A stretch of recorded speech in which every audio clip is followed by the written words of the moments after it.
The mainstream corporate media for the past 3 or 4 decades has demonized the inner city as a kind of lawless place and the people living there as barbaric, unruly, savage, and bizarre. And in my book, Urban Nightmares, I take a close look at why this happened. But the story behind the book is that in the mid-1990s, I started to notice in the news media this obsession, this hysterical obsession with lawlessness, immorality, and crime supposedly exploding in the inner city. And a lot of it took place in the aftermath of the so-called Rodney King riots in Los Angeles in 1992, where the African American and Latino populations of South Central LA, in response to the acquittal of these police officers who've been guilty of really flagrant police brutality against a black motorist, Rodney King, took to the streets, and things quickly got out of control, and there was some looting and some burning of cars and clashes with the police that took place. And in the aftermath of that event, and throughout, I would argue, most of the mid-1990s, you saw the news media all of a sudden developing this obsession with the inner city and with the immorality and disorder and criminality of the inner city. And I, in my book, was interested in figuring out why this was happening and why it is that, as I start out the book by talking about the fact that Time magazine in the 90s carried these 2 cover stories about urban issues. One was a story about the problems of New York City that featured this illustration of New York basically as a Dante-esque hell, overcrawling with prostitutes, of police doing battle with gangs, and it was headlined "The Rotting of the Big Apple." And then 2 years later, they did a similar kind of story that had a similar grim and scary cover about Los Angeles that was called "Los Angeles is the City of Angels Going to Hell." And it seemed to me that those 2 Time magazine covers were symptomatic of a broader public mood that you saw in television news accounts and television news coverage, day-to-day coverage of urban issues, whether it be poverty, whether it be homelessness, whether it be public housing, urban development and deindustrialization, or street crime. You saw it in the kinds of fictional television shows that were carried by the major networks in the 90s. Shows like NYPD Blue and Homicide, Life on the Streets. These shows that were sort of fixated on the image of the lawless inner city. You saw it also, or you heard it also, in the rhetoric of mainstream politicians throughout the late 1980s and through the 1990s. So, for example, you had a figure, and I'm sure we all still remember him, a figure like Rudolph Giuliani, who was a former prosecutor who got himself elected mayor of New York City by promising to rid the streets of squeegee men. And at the same time, on the other coast, you had Richard Riordan, the first white Republican to get elected mayor of Los Angeles in a very, very long time, running on a campaign slogan of being tough enough to turn Los Angeles around, basically suggesting that what Los Angeles needed was a stern disciplinarian who would crack down on the unruly population of the city as a way of reviving the economic and social and cultural fortunes of Los Angeles. And it wasn't just local politicians who were doing this in their rhetoric, who were demonizing the inner city for political gain. You also saw it at the national level, right? I mean, going back to Ronald Reagan bashing welfare queens, up through Bill Clinton, and his pledge to put hundreds of thousands of new police on the streets to bring order to our inner cities and to reform welfare as we know it, to instill discipline in the urban poor. This was a recurrent theme in American political rhetoric.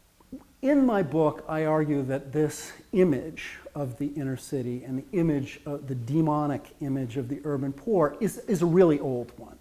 It's not, in fact, anything new at all. It's got very, very old roots that go back really to the late Victorian era.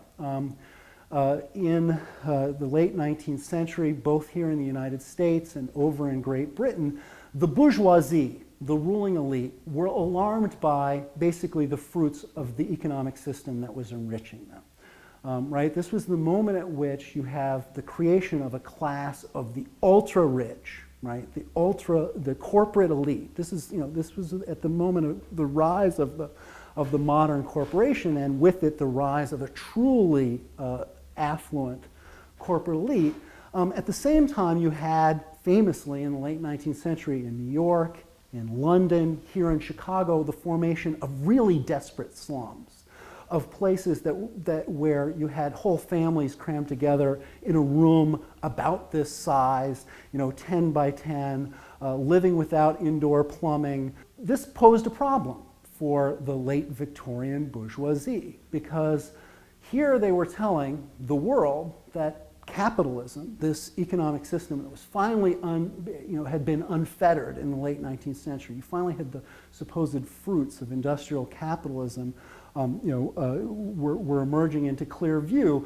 This economic system that was supposedly going to benefit everyone was creating the most desperate slums, the most horrific and impoverished environments in human history.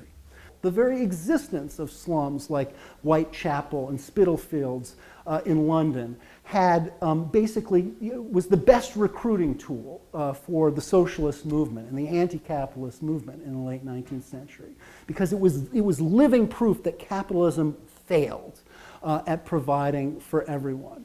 And yet the bourgeoisie, the late Victorian bourgeoisie, had a response to that, and that was to say that if there are poor people eking out an existence, a barely human existence in places like Whitechapel and Spitalfields or Lower East Side of Manhattan, it was because, if they were poor, it was because they themselves were defective. It's because they themselves had lacked discipline, lacked moral character, or in some ways had failed to internalize the rules of normal civilized behavior.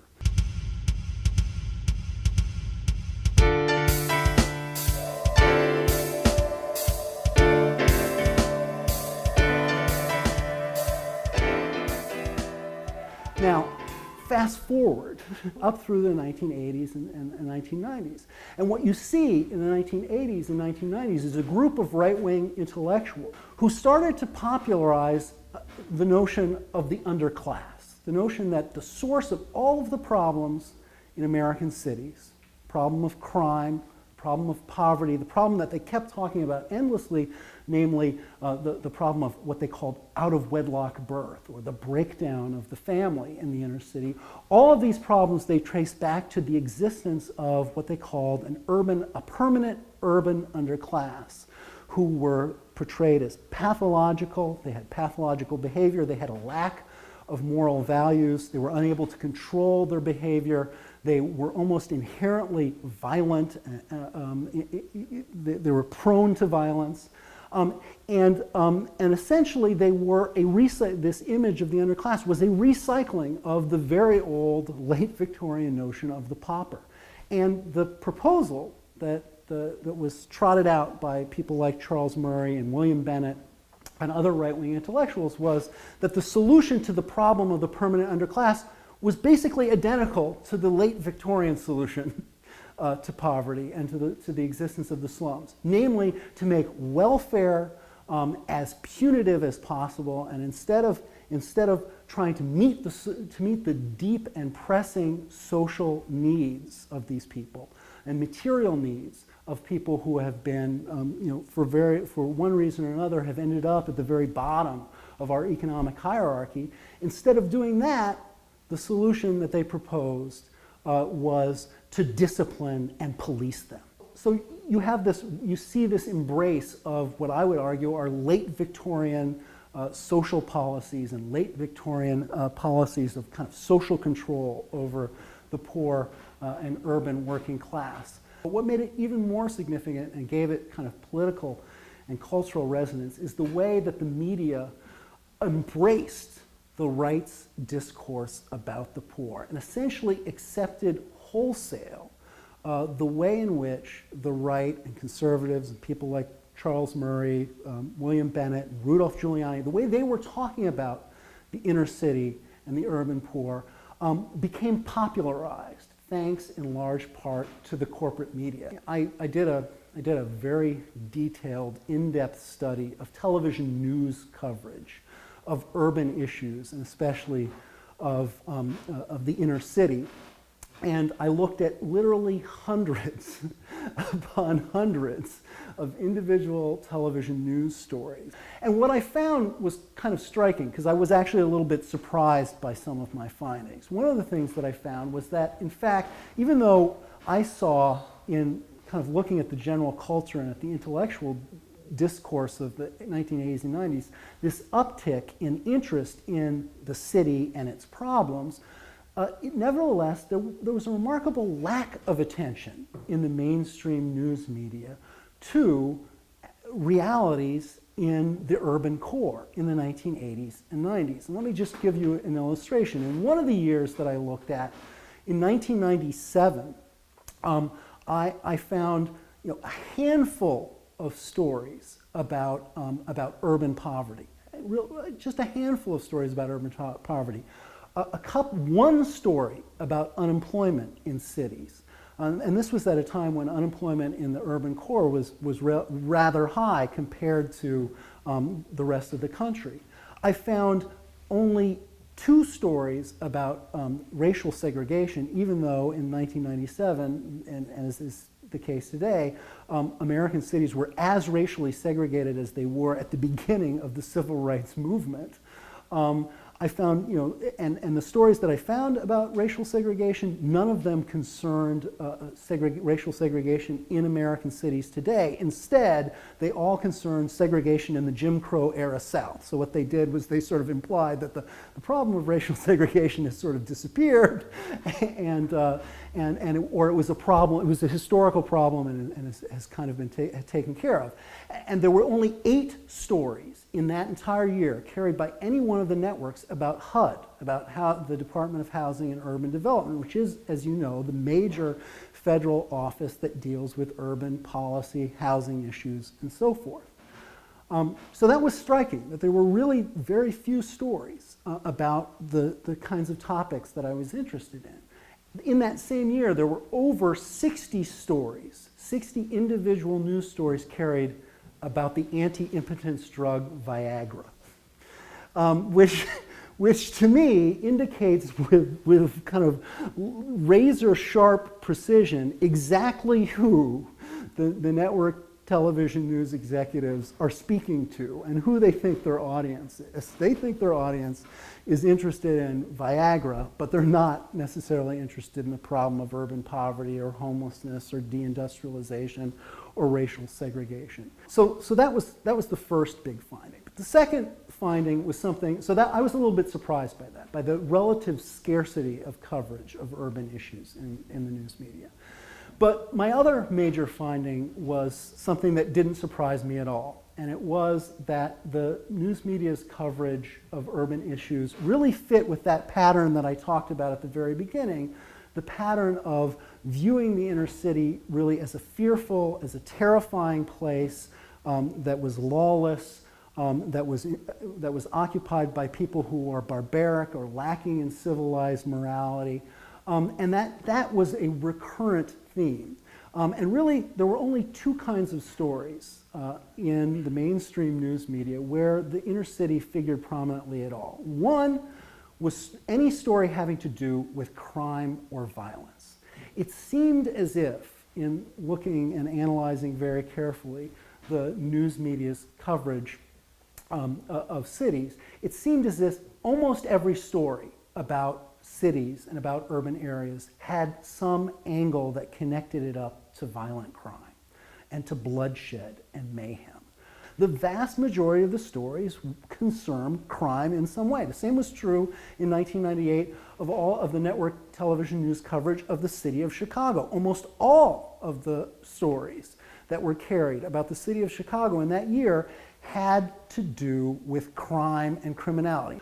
There was a study that was done of television news here in Chicago by a sociologist by the name of Robert Entman, which found that that something like, and I believe I might be wrong about this, but something like 6 or 7 minutes out of every 14 minutes of the local television newscast that's devoted to actual news, that is, that's not devoted to weather and to sports, that 6 or 7 of the 14 minutes news hole is devoted to violence in some way or another, right? Some sort of violence, either accidents, catastrophes, or crime. That was his finding of looking at local television news. So local television news has been notorious for years for being a blood-drenched and crime-obsessed affair. So what was striking to me is when I was looking at national television news coverage of cities, that you saw the same exact pattern. Now the other kind of story that got covered in connection with cities, in national television news coverage of cities, were any stories having to do with the burden that the inner city poor placed on the middle class. And so, for example, in the mid-1990s, welfare and the debate that was taking place in Washington over welfare reform became a huge story and garnered a lot of attention in the national news media, and you saw news crews descending en masse on public housing projects around the country to tape stories about these dependent poor people who were sucking up the American taxpayers' dollars. In the mid-1990s, the typical welfare recipient was not an African-American woman, and she was not living in the inner city, and certainly not in a housing project in the middle of Chicago, not in a place like Cabrini Green. The typical welfare recipient is white and lives in the suburbs. And the reason she was receiving welfare typically was because she had had a change in her marital status, she'd gotten divorced,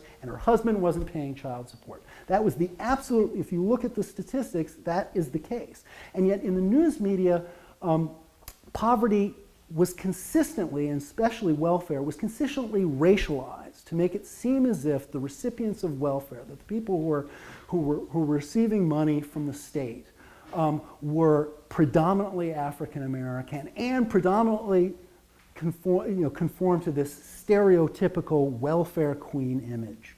Finally, the other big trend that I noticed and that I talk about in the book in media's coverage of urban issues is the degree to which the media in their news reports showcased the voices of the extreme right.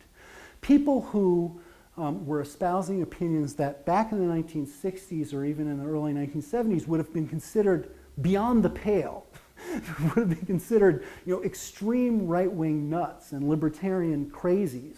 Now all of a sudden were showcased as experts whose opinion could be trusted and whose opinion should be valued. And as a case in point, the figure that I like to talk about is Charles Murray. Charles Murray was the author of a book called Losing Ground. And in that book, Charles Murray makes this bizarre argument that social welfare policies designed to eradicate poverty, or at least to ameliorate poverty, are actually responsible for deepening poverty and for thrusting poor women and children in particular deeper and deeper into poverty and making them basically dependent on state assistance. And this argument has no empirical merit whatsoever. better social scientists than I have demonstrated that a lot of the numbers that Charles Murray used in his book, Losing Ground, were cooked, that he fudges a lot of the figures that he cites, that he wasn't a very good empirical sociologist. But that didn't prevent the book from becoming the sort of the banner around which neoconservatives rallied. And all of a sudden, in the 1980s, from the mid-1980s on, he became the most popular and most cited source in the mainstream news media on poverty and on the plight of the inner city. In my reading, oftentimes people like Charles Murray, or if it wasn't Charles Murray, people like William Bennett, were allowed to speak without being balanced by an equally strident voice from the left. It seems as if, at least according to my argument, the news media embraced their discourse and popularized it and basically just ratified and confirmed everything that Charles Murray and his ilk were saying. But did this have any effect whatsoever? And that's kind of open to debate, but I want to argue that it did have some serious effects, at least on policy and policymakers, because it's during the 1990s, after all, that you have the passage of the Clinton crime bill, right? Which, for those of you who aren't familiar with it, basically stiffened penalties for a whole range of different felonies. It created the 3 strikes and you're out rule, so that if you're guilty of a felony, three times, if you're found guilty of some sort of violent felony, you can be put away for life. It made it possible to prosecute juveniles for a whole new range of offenses as if they were adults. So it criminalized an entire generation of mostly inner city African American and Latino youth. And our prisons are now overflowing with people who have been convicted under provisions of the Clinton crime bill. And the Clinton crime bill would not have been passed, I argue, without the media's relentless drumbeat and demonization of the inner city as this lawless zone of violence, chaos, and bloodshed. Similarly, I would argue that the relentless demonization of the urban poor made the so-called welfare reform of 1996 more palatable to the American people.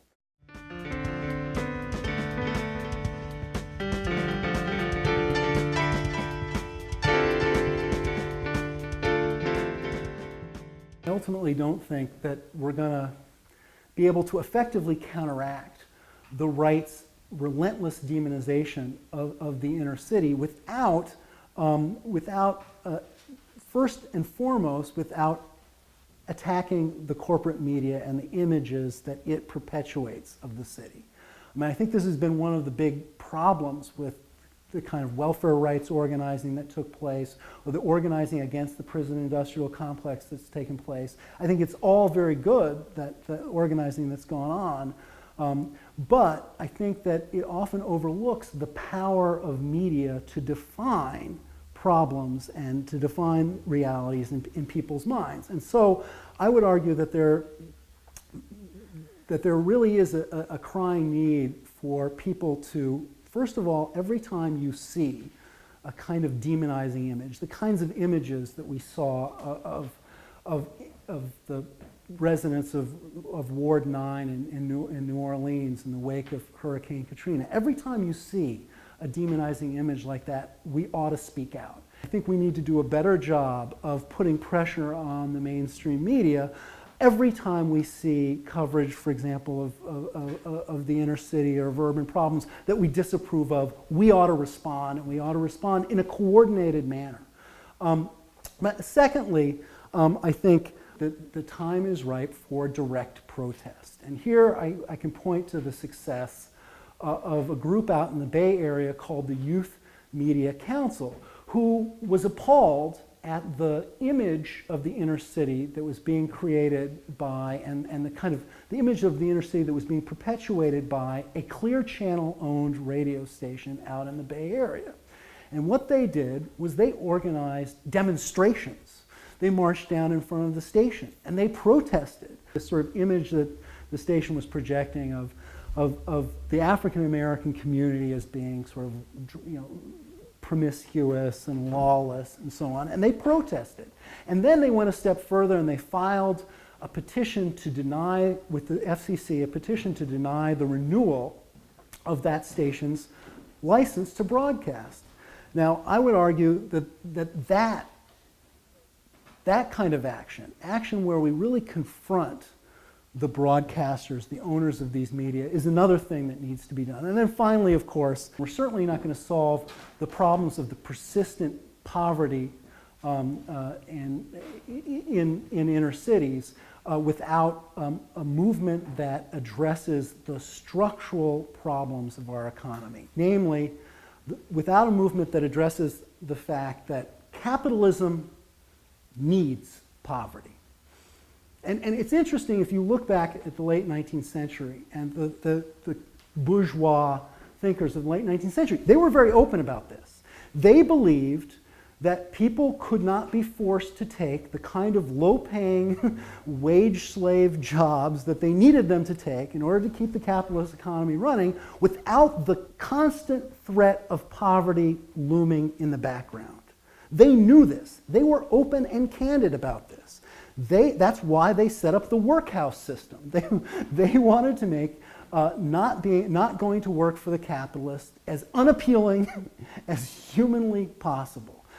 Poverty is not an ameliorable side effect of capitalism. It is one of the central effects of capitalism. It is central to the reproduction of capitalism.